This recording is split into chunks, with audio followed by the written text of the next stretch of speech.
メローニのインスタはこれです。メローニめっちゃ怒ってます。これをメローニのかっこよさということだけで語るのは間違いというか損です。もっと面白い。これが政治です。メローニはこれが最大のチャンスやと思って左を黙らせて身内を固める道具に使いよったんや。こういうことがしたいの、俺は本当は。これが俺の全実在と知能を全部使って解説しなければいけない政治という人間の営みの本来の姿なの。元彦や高市早苗がやってることは、おままごとにしか過ぎない。こう YouTube やってると、いろんなところから案件の、お誘いとかね、が来るんです。で、僕はその案件をやらないとは言わないけど、その案件やるんであれば、自分がほんまに好きな商品の宣伝をね、金払うからやってくれ言われたら、寝ごたりかのうたりじゃないですか。それと同時にね、YouTube のテクニックみたいなメールも来るんですよ。で、それでね、いっぱい来るんですよ。で、いっぱい来てね、これを守ってみましょう。そうすると再生回数が伸びますとかっていうテクニックをこう、いろいろ教えてくれはるメールが勝手に来るんですよ。で、もっと知りたかったらこれを買ってくださいみたいなリンクがついてね。って言われるんですよ。でね、それいろんな商品のあれが来るんですけど、読んでるとね、みんな言うことがね、別々なんですよ。みんな言うこと別々なんですよ。なんかこう、あなたがもし男性ならばもう出るのを諦めましょう。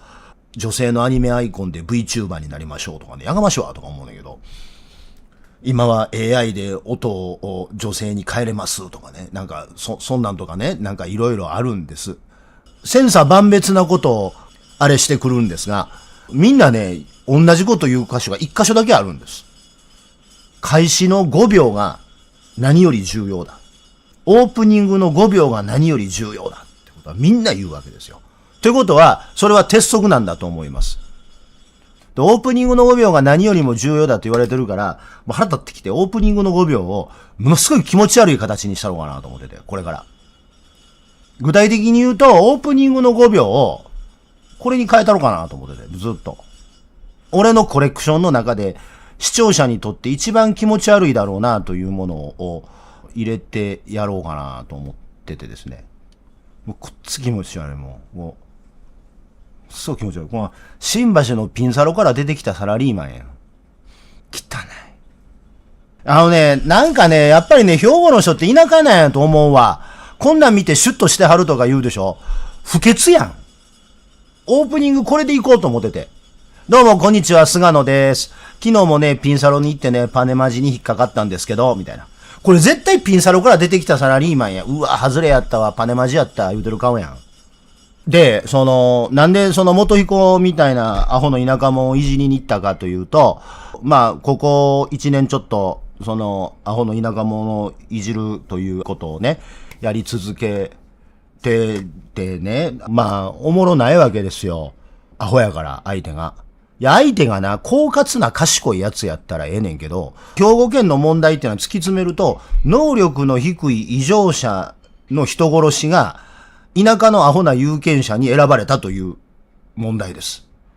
で、その田舎のアホな有権者がなぜ能力の低いアホを選ぶかというと、自分が理解できるキャパいっぱいの候補者が斉藤元彦やったから。いや、要はどういうことかって稲村さん見て極左やとか思うようなアホやん。要は。いや、そういう、別に俺は有権者がアホや言うてるんじゃないよ。有権者の出す答えというのは常に正しいとせざるを得ないので、それでいいんですけど、要は弱者の王様を弱者が選んだってだけの話じゃない。キチガイの中で人気投票したらキチガイが選ばれたという当たり前の話なだけですよ。ただそれだけのことですよ。だから、例えば安倍晋三のようなタフさとか能力の高さとかね、麻生太郎のような狡猾さとか、石破茂のような教養とか、全くないわけです。だから批評のしようがないの。おもろないねん、基本。で、東京の仕事触りに行こうかな思ったら、高市さんも同じようなもんでしょ。弱者が弱者の王様を選んだってだけの話ですよ。ただそれだけのことです。高市さんは少なくとも確認される段階で自分が公の場所の発言で人の心をもてあそぶという下劣なことをしたことがないけど、斉藤元彦はそこまでやって人を自殺に追い込んだということがあるだけの違いであってね。規模は確かに高市早苗の方が大きいし、権力の強さは全然高市の方が強いけど、高市早苗がすでに生んでる人命という害悪では、高市早苗の方がマシなわけですからね。いや、でね、だから俺が、例えばね、日本会議の研究を書いてるときは、右翼の親玉と格闘しながらね、資料を読み込み、インタビューをし、本を書いてるわけですよ。わかる？で、もうそれはね、こっちの全実在をかけた戦いなわけですよ。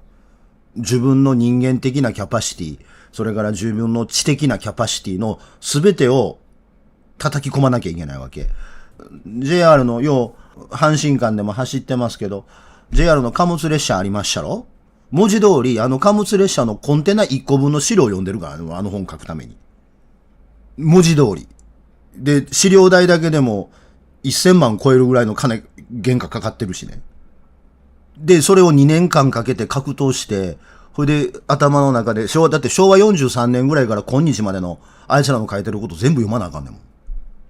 で、今戦ってる、その後安倍晋三と戦い、森友学園問題で戦いっていろんなことやったけども、それはもうなんていうのから言うと、今俺やってることって、阪神がリトルリーグと対戦するみたいな感じになってんのよ、今。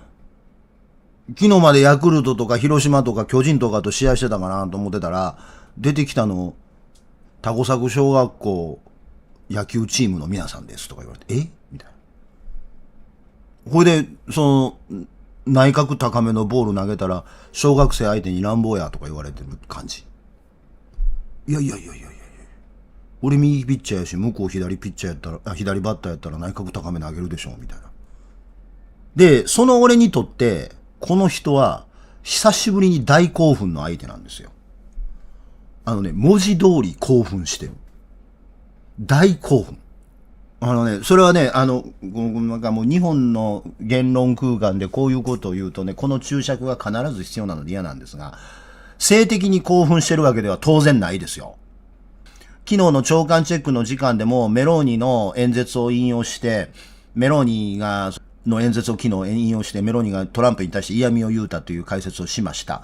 で、言語センスも素晴らしいなと思ってたんですが、今回のメローニの喧嘩の仕方がね、実に素晴らしいんです。日本でも報道されてて話題になってます。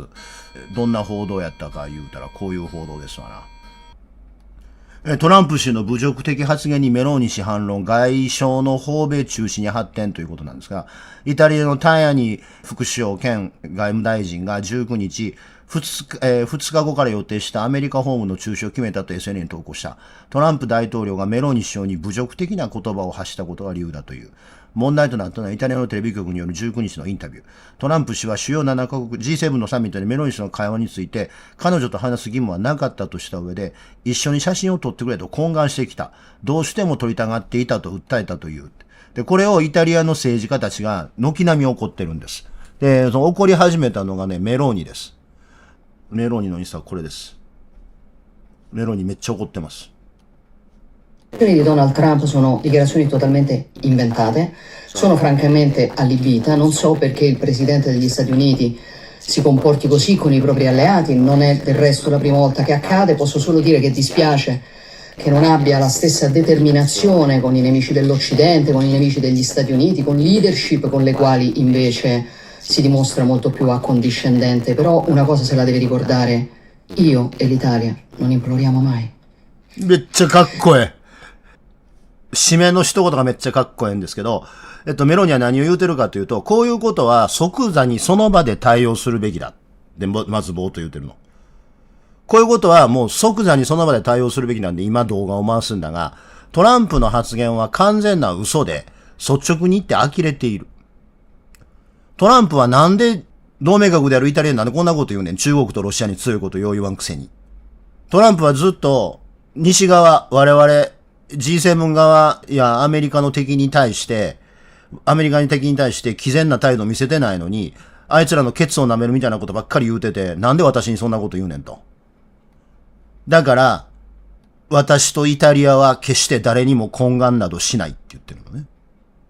で、これめちゃめちゃかっこええんですよ。めちゃめちゃかっこええし、おそらく今の YouTube 論壇を見ているとメローニが大人気なので、メローニかっこいいって言われる議論が、集中すると思うんですが、実を言うとこれね、メローニね、言わなしゃないんです。もちろんね、俺が週刊金曜日を読んで喜ぶようなアホリベラルやったり、あるいは東京新聞を読んでね、喜ぶようなアホリベラルであったらね、これに比べて、高市は情けないとかっていうとこに行くんでしょうが、そんなものは言わんでも分かってることなんで言わんでもええんですよ。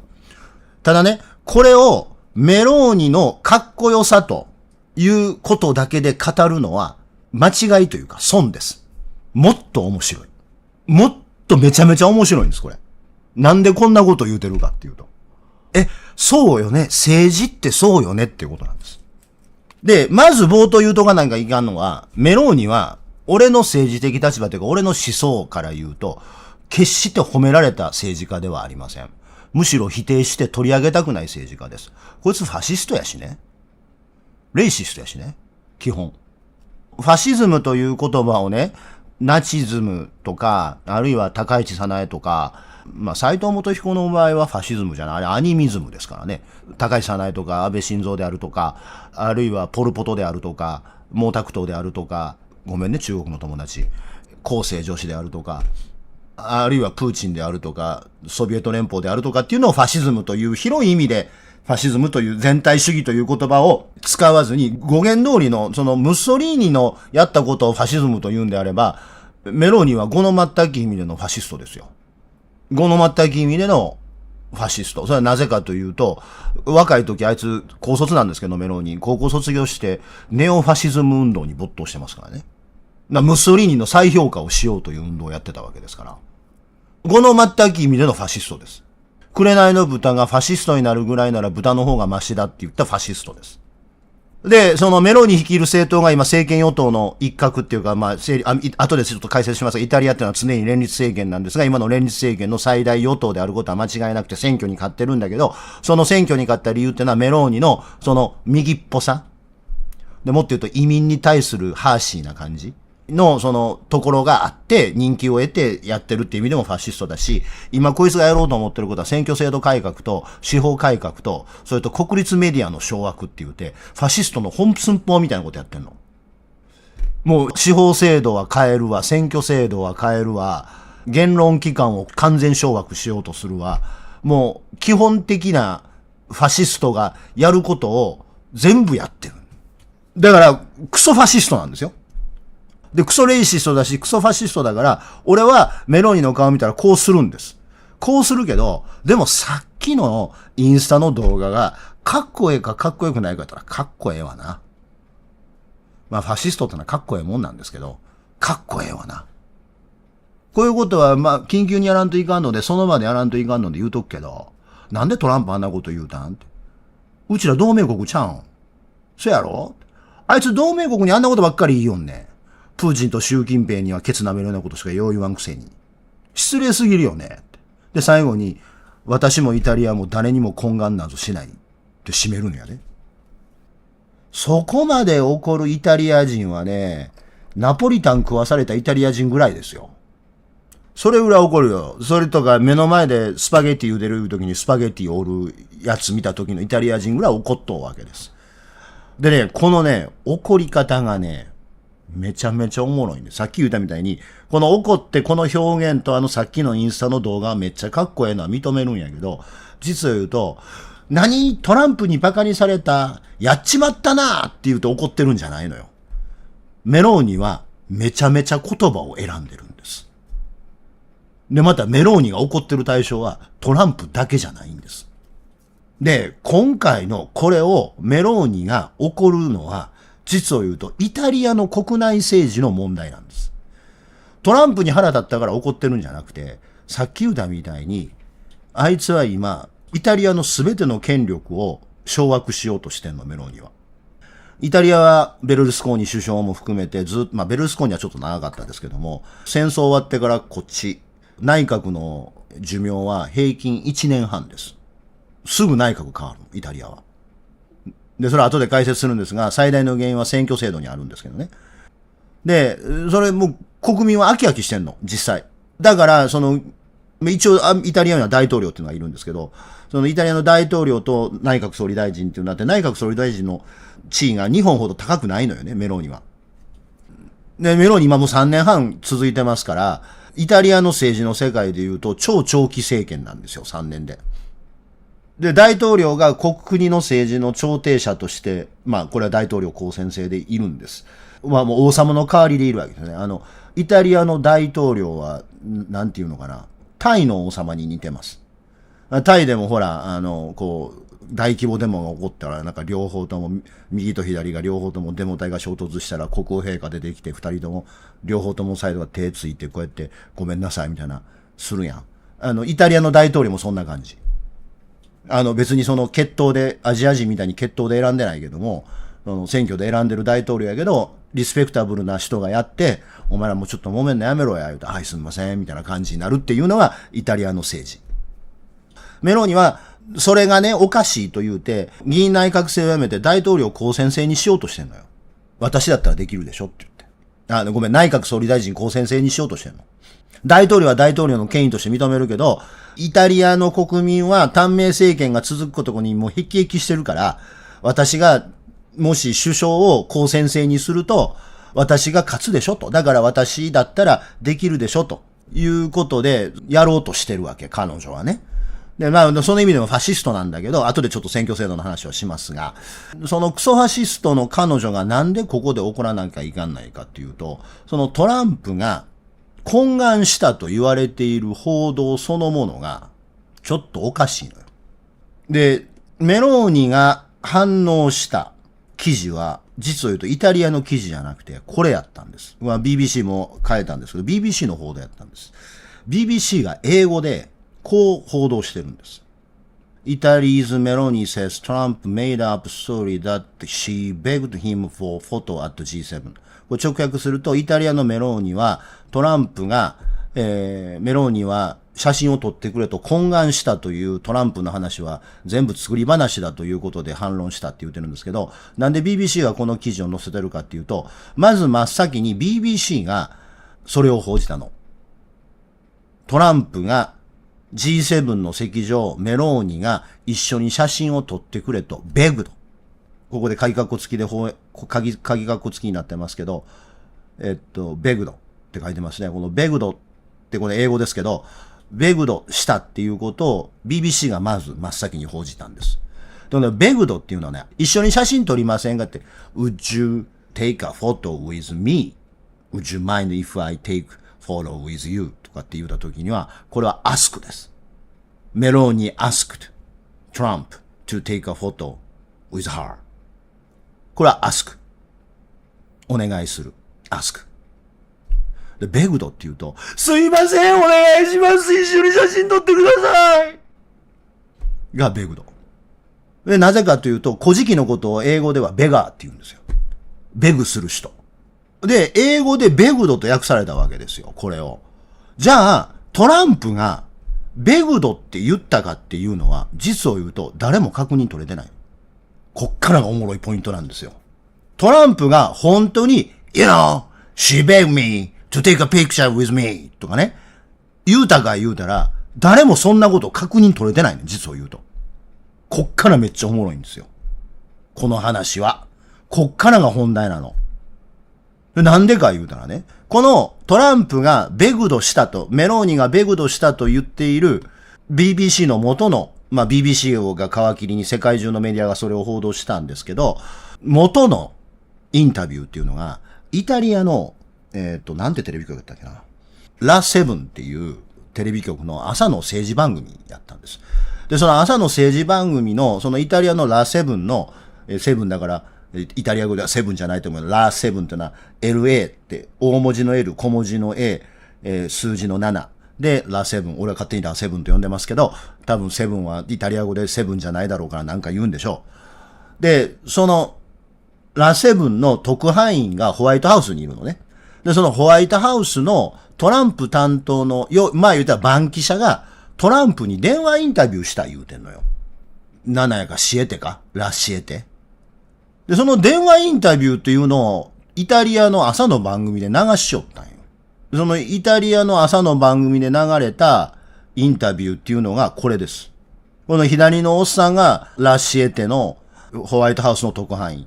で、電話かけて話聞いたんです、トランプにって言うんやけど、こんなんやねん。Lo corrispondente dalla Casa Bianca. Dimmi. Ho due domande sull'Ucraina e Hezbollah, se permette. Se l'Ucraina continuasse a mostrare interesse per una futura adesione all'Unione Europea, questo potrebbe complicare i suoi sforzi per raggiungere un accordo con il presidente Putin? L'Ucraina dovrebbe rimanere neutrale? Cosa può portare alla fine di questo conflitto? Non sono coinvolto in questa questione. Noi vogliamo soltanto la pace. Come sta il suo primo ministro? Come sta? わかった？吹き替えやねん。全編吹き替えやねん。わかったっていうのは、イタリア語は聞き取れたという意味ではなくて、吹き替えってことはわかった？これ白黒とカラーが喋ってる時にパターン変わるんで、もう一遍見てみてみ。これ今その特派員のおっさんが喋ったんや。Vi siete appena incontrati al G7? Cosa ne pensa? Cosa pensa della conversazione che avete avuto seduti su quel piccolo divano? Cosa ha detto quando vi ha incontrato? Immagino fosse felice di incontrarvi.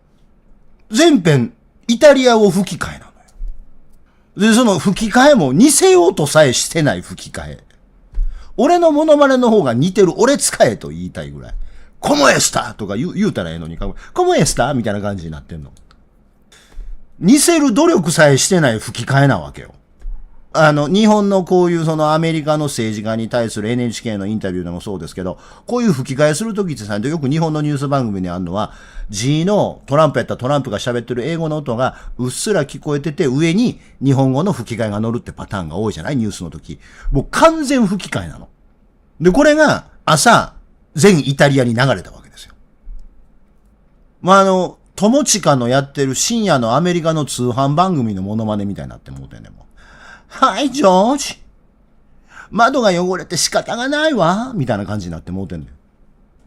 で、こっから先がメローニの政治家としての天才性っていうか、政治って、元彦みたいに、ロボットみたいに適正適法適切でした、みたいな言うてる田舎の弱者と本物政治家の違いということを、昨日出てきた狐のお姉ちゃんとか、たもっちゃんが政治を語ったらこんなに面白いっていう手本として正座してよう見なはれ。こうなわけじゃない？本来やったら普通、どの政治家にしてもね、真偽不明の発言やって言うたらええだけのことやん。そんなもん吹き替えで言われたらね、ほんまにそない言うとるかどうかと、ほんまに言うとうかどうか分からへんから、そんなもん、海のもんとも山のもんともわからんような話で、そんなもん対応せ言われても困りますっていう話なだけやん。しかし、メローニはこれがチャンスと思って、カッて食いついたんです。それはなぜかということですよ。ちなみに、さっきの、あれはトランスクリプトが出てましてね。ラセッテか、ラシエテか、ラセッテかどっちか知らんけど、トランスクリプトが出てまして。で、これのトランスクリプト、イタリア語ですが、トランスクリプトを読んでいくとね、びっくりしたんですが、英語ではベグドって翻訳されてることが、イタリア語では僕が読み取れたのは、サプリカーレっていう言葉を使ってるんです。で、サプリカーレって、英語に近い、イタリア語ってなんとなくわかるのは、ラテン語の影響で、英語にはラテン語語源の単語がたくさんあるから、多分サプリカーレって、英語で言うとサプリケートなんですよ。で、サプリケートってどういうことかっていうと、膝をついて祈りを捧げることをサプリケートって言うんです。ベグよりひどいの。神に許しを請うように人に物を頼むことをサプリカーレって言うたわけ。だから、アスクとベグ言うたでしょ？アスク、ベグ、サプリケートなんですよ。で、これ日本語の懇願するという言葉を当てはめるとも、アスクもベグもサプリケートも全部懇願するで内包されるけど、もう、アスクは、ちょっと頼むわがアスクですよ。ベグは、お願いやからやってがベグ。サプリケートは、どうぞお恵みをというのがサプリケート。だから、あたかもトランプを神のように扱った。みたいなニュアンス、コノテーションがサプリカーレ、サプリケートって言葉にはついてるわけ。だから最後にメローニは、私もイタリアも誰にもサプリカーレしないって言ったわけ。だからかっこいいわけですよ。だからかっこいいの。ただ、それをなぜ間髪入れず彼女が言うたかっていうと、まず、うすうす感づいてきたと思うけど、イタリアのメディアに対して、お前舐めとんのかで、メローニはこれで恫喝してるの。トランプにだけ怒ってるんじゃないのよ。イタリアのメディアに対して、お前舐めとんのか？お前、私のこと舐めてんの？って怒ってるわけ。だからわざわざ私もイタリアも懇願などしないって。お前もイタリア人やろうと。お前もイタリア人やったら、お前なんでそんな表現使うねん、こら。言うて怒ってんねん。で、しかもその怒るということが、政治的に、イタリア国内政治的にとても重要なんです。まず見ていただきたいのが、イタリアの各政党の支持率です。たもちゃん今日10分、配信が遅くなったのは、このバーチャートを作ってるからでした。この FDI っていうその 28.2% の支持率を持っているのがメローニの政党です。で、FI とレガっていう政党が、この青いバーチャートの政党が今の連立与党なんですね。で、これ足していくとね、支持率がどんどん下がってきてて、50% 下がってるんです。で、これ中道右派連立政権と言われるメローニの政権なんですけど、この青いチャートの合計が今のメローニの基盤なんですね。で、赤が連立野党なんです。で、イタリアの場合は後でちょっと解説しますけど、選挙の前にこの枠組みで連立組みますって有権者に言うのよ。で、それ言わざるを得ないね、選挙制度の要請として。先にイタリアの選挙制度の話しようか。これ日本語で正確に何て言うのか知らんけど、イタリアの選挙制度ってこんな感じになってるんですよ。ロゼッテルムって言うんですけど、小選挙区制と法則名簿の比例代表の、これ連用制って言われるやつなんですが、どういうことかっていうと、小選挙区は小選挙区で選挙するんですが、日本みたいに投票用紙2枚ないね。1枚だけやね。日本の小選挙区比例代表並立制というのは、選挙区の候補者のどっちかの個人の名前書いて、2枚目の投票用紙に政党名書くでしょ？イタリアはね、違うんですよ。小選挙区に投票したら、その候補者の公認している政党に比例が1票入るという制度なんです。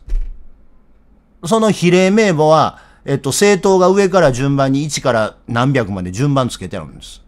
高速名簿方式ってやつなんですよ。で、基本的に無所属っていう人は出ないので、各政党に所属してるので、自民党と書いて杉田水脈に入るんじゃなくて、杉田水脈がどっかの選挙区に出てたら、杉田水脈っていうのを名前入れたら、自民党に対する一票にもなるってこと。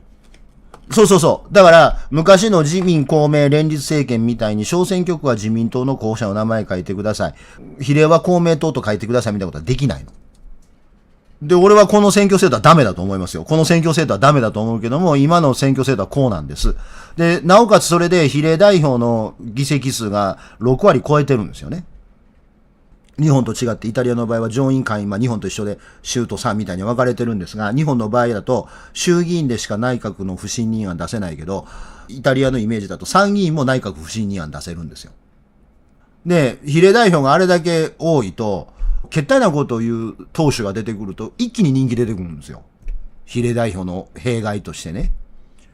おもろいこと言うたやつはおおって行くわけですよ。それは元彦が当選するんやもん。そりゃそうでしょうよ。気違いであれば気違いを応援するんやから。世の中2割ぐらいは気違いがおんねんから。そやから、イタリアも大石晃子と杉田水脈しかいないみたいな感じになりがちなの。青山義重と山本太郎しかいないみたいな感じになりがちなの。でもそのメローニはどっちかっていうと右っていうかめっちゃ右ですけど、そこまで極端じゃない右ですよ。だからこんなに政党があるわけで、どの政党も5割を超えないって状態になるの。で、メローニは3年半この選挙制度でメローニ政権を率いてきたんだけど、この選挙制度と連立内閣で率いてきたんやけど、さっき言ったみたいに比例代表がこんだけ多いと、気違いであればあるほど有利っていうことで、この連立政権の中から気違いが出てきたんです。で、まずちょっとおさらいしておくと、イタリアのその今のメローニ政権の連立っていうのが、メローニの党ですね。フラッテリ・ディタリアっていう、よう言わんけど、FDI ってこのグラフで言うと FDI ってやつです。で、これ直訳すると、イタリアの同胞っていう意味なんで、で、これの、今一番人気のある政党なんですけど、ルーツはね、ネオファシズム運動なんですよ。で、でも、これ政権取ってからは現実路線になって、NATO を堅持しましょうとか、ウクライナを応援しましょうとか、で、EU と仲良くしましょうみたいな感じになってて、フランスとかイギリスの極右政党とはちょっと違うんですけどね。で、結構、穏健派になったんです。次、この赤いのを2つ飛ばして、次の FI ってとこが、フォルツァイタリアってとこなんだけど、ここはね、元々のフォルツァイタリアっていうのはベルルスコーニの政党です。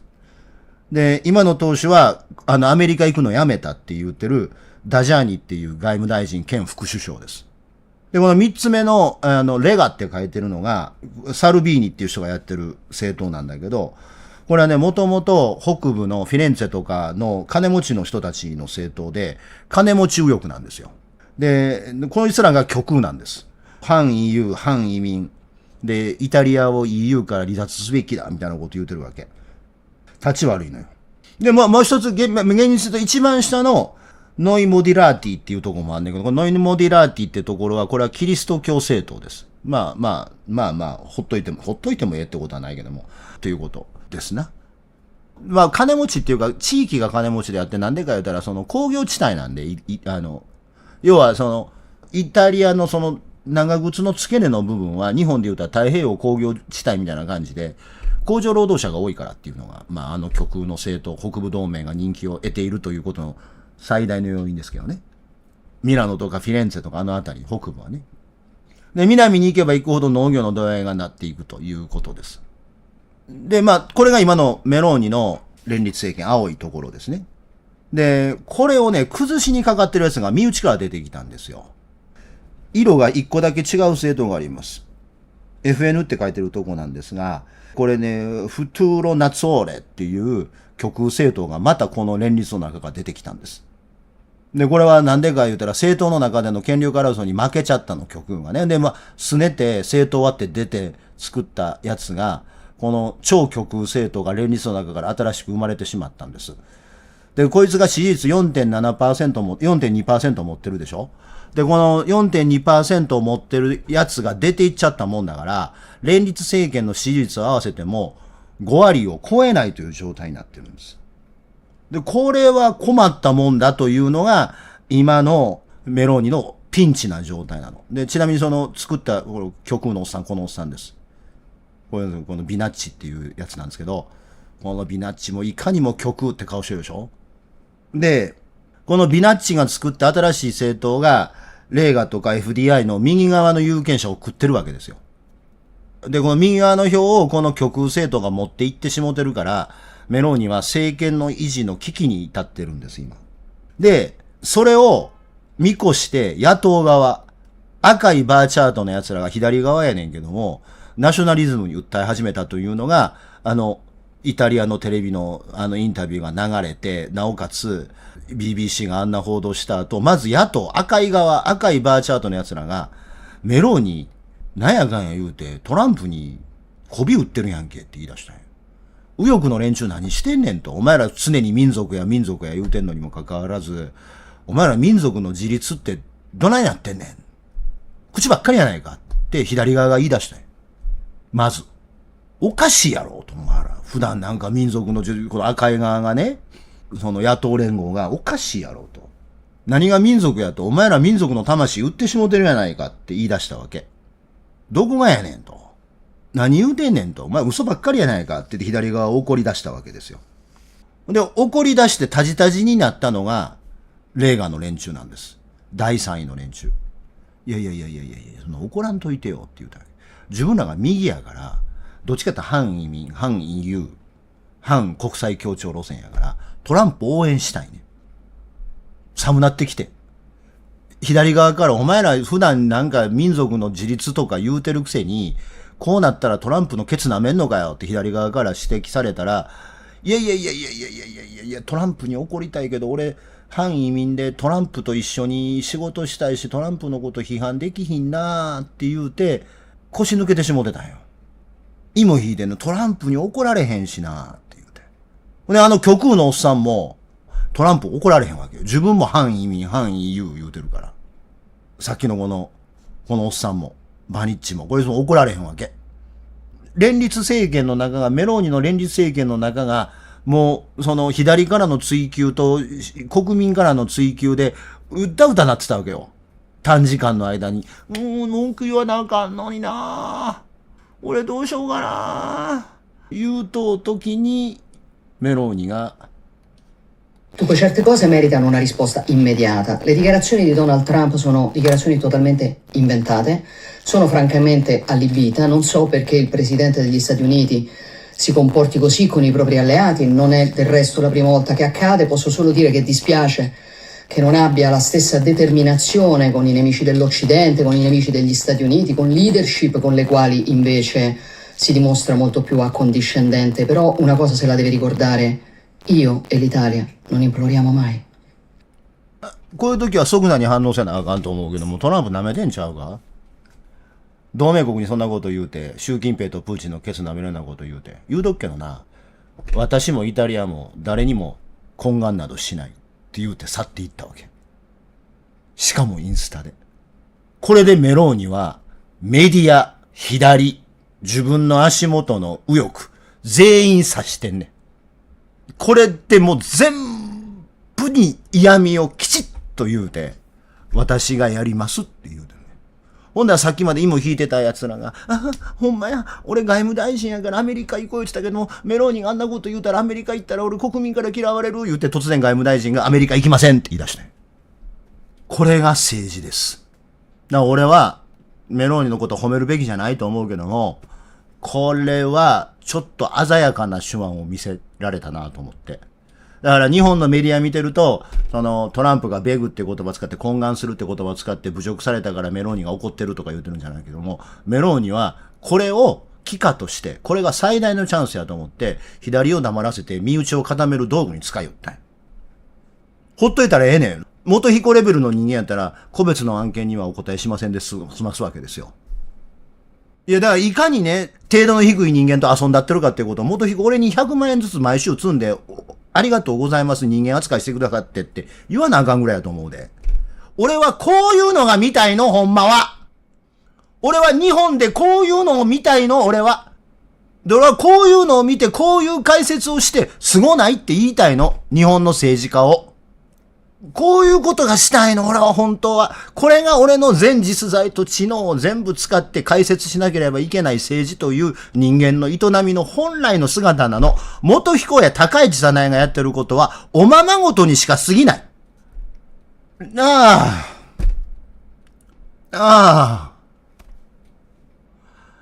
人間と人間の主張と欲求と欲望が、そのまま出ている利害関係というものを、いかに言葉という技術を使って、新しい変数を使って紡いでいくかというのが政治という技術です。元彦や早苗がやってることは、保身という名の嘘つきでしかない。あんなもんは政治でも何でもない。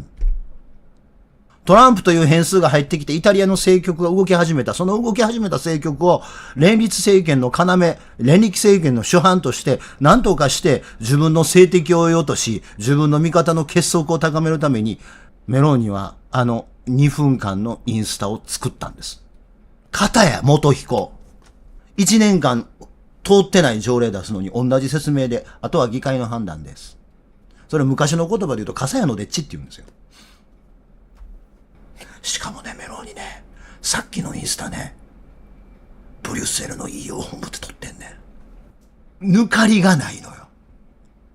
EU 本部で EU の代表といろいろ話してくるときにトランプが天狗してるって聞いたんやけど、ちょっと言うとくわって言って電話撮ってんねん。もうね、クソファシストでクソレイシストやけどね、言葉を紡ぐ天才であることは認めざるを得ない。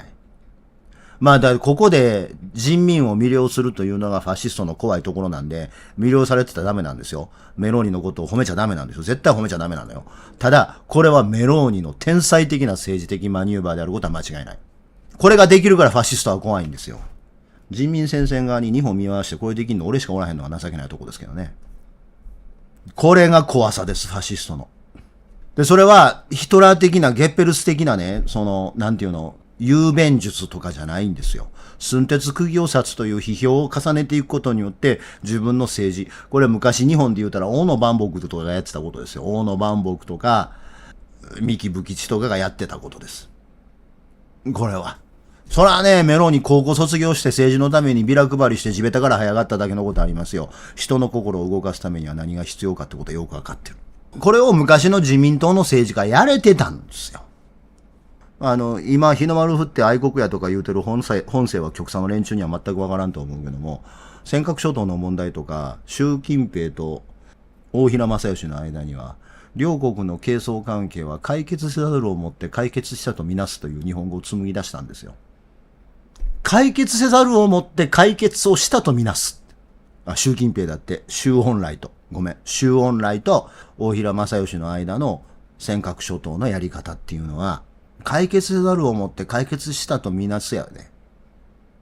いや、それがさ、坂井さんないとか、斎藤元彦とか神谷宗平みたいな気違いにかかったら、黒いか白いかはっきりせなあかんみたいな話になるわけでしょ。ほなもう100年かかるわ。殴り合いの喧嘩せなしゃななってくるんや。ダサいでしょ、そこで。黒いか白いかはっきりせなあかんいうのが。で、日中共同宣言もそうですよ。それは、キッシンジャーと周恩来の腹芸で決まったんですが、日中共同宣言もそうです。で、米中共同宣言もそうです。